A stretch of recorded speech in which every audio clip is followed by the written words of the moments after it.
अब ये तो सच था कि तेजस से कोई और लीक नहीं कर रहा था, लेकिन ये भी तय हो चुका है कि पाकिस्तान और चाइना की कुछ एजेंसीज इंक्लूडिंग इनकी गवर्नमेंट किसी भी हद तक जा सकती थी तेजस की रेपुटेशन को खराब करने के लिए। अब सवाल यह है कि क्या ये हद सिर्फ सोशल मीडिया की कुछ गलत पोस्ट, झूठी न्यूज को वायरल करने तक ही सीमित थी, या फिर वो इस हद तक भी जा सकते थे कि तेजस में ऐसा मैकेनिकल फेलियर पैदा किया जाए जिससे जब वो एयर शो के दौरान अपना सबसे खतरनाक डिफिकल्ट मैन्यूवर करे, उस समय ये फेलियर एक्सपैंड होकर के उसको एक इररिकवरेबल सिचुएशन में ले जाए और ऐसा करके तेजस की रेपुटेशन के ऊपर एक डेंट लगाया जा सके।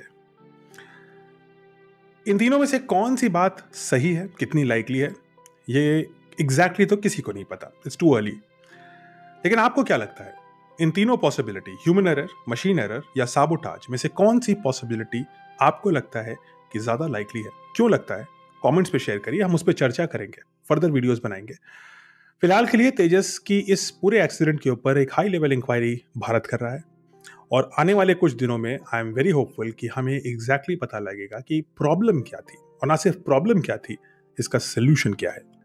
बहुत सारे एयरक्राफ्ट्स एयर शोज के दौरान क्षतिग्रस्त होते हैं। एरोबैटिक शोज एयरक्राफ्ट के ऊपर मैक्सिमम स्ट्रेस डालने वाला सिचुएशन होता है, कई बार एक्सीडेंट्स होते हैं।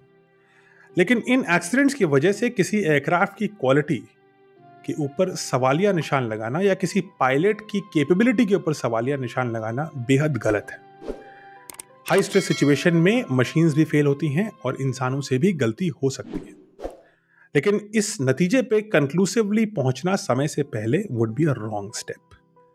और कोई भी शक्ति, कोई भी ऐसी भारत विरोधी शक्ति जो इस दुख भरे एक्सीडेंट में, जहां पे एक भारतीय एयरफोर्स पायलट एक नॉन युद्ध सिचुएशन में शहीद हुआ, उस सिचुएशन में भारत विरोधी बात करे या इस अपॉर्चुनिटी को यूज करे अपने प्रोडक्ट को सुपीरियर दिखाने के लिए, तो ये एक बहुत ही अमानवीय कृत्य होगा। भारत को इसका इन्वेस्टिगेशन जल्द से जल्द कंप्लीट करना होगा और ये रिपोर्ट से हमें एनालिसिस करना होगा कि आगे चल के जो मार्क 2 तेजस बन रहा है उसमें हमें क्या इंप्रूवमेंट्स करने हैं। और एक चीज तो बिल्कुल तय है कि ये भी दिखाता है कि भारत का अपना इंडिजीनियस इंजन यानी कावेरी को और जल्दी कंप्लीट करना आवश्यक हो गया है। ये इन्वेस्टिगेशन जैसे जैसे आगे बढ़ेगी, we will continue discussing. Do keep following. Thank you.